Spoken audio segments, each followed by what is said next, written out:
what purpose does the senator from Falk here, Senator Vogel, wish to speak? Thank you, Mr. President. Speaking to this motion on censure. Senator has the floor. Thank you, Mr. President. I feel compelled to make an observation about this discussion. And I think the fact that the body is spending so much time to speak to this actually says something really profound about the body and about how seriously we take our responsibility as members of the Senate, how we uphold the dignity of our position, how important it is that we treat one another with respect, and how seriously we take that obligation. I think that despite our party and despite political differences, we have come to work together and to remember that our first obligation is to those that we represent and then to one another. And during my tenure in this body, there has never been a time that outside my interaction, the senator who's the subject of this censure, aside from that senator, there has never been a time that any other member of this body has ever been deceitful, openly dishonest, or has conducted themselves with anything other than the utmost dignity that is becoming of a senator.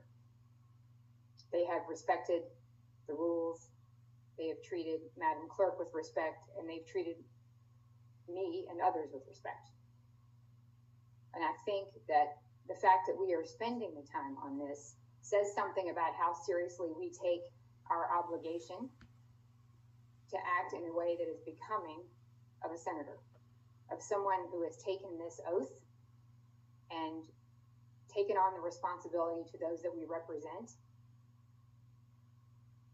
to behave in a way that would make them proud and would not squander the effort that they made to elect that member and then send them to this body where their dignity is undermined, their value is squandered, and their ability to engage with their colleagues is basically destroyed.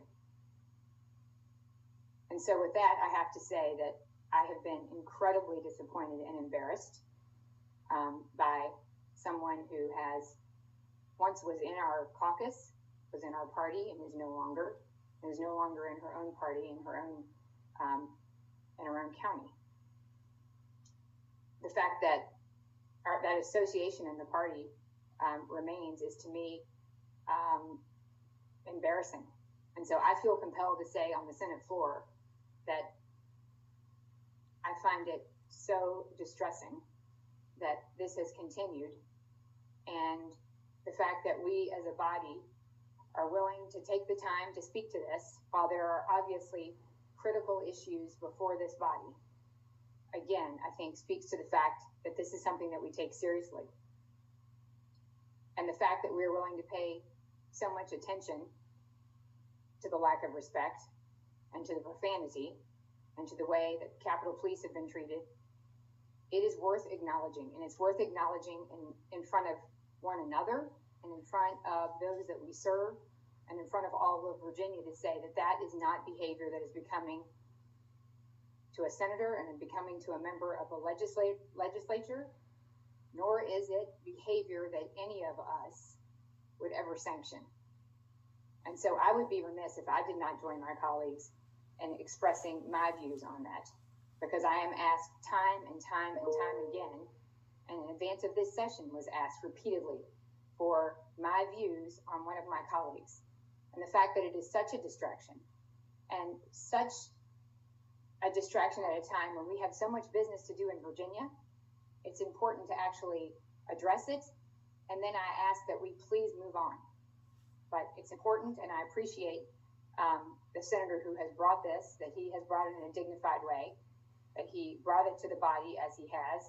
And I appreciate my colleagues in my caucus for the willingness to stand up and be honest and authentic and to address what is actually a real issue among our body and among our caucus. And so with that, Mr. President, I appreciate the opportunity to speak to the censure.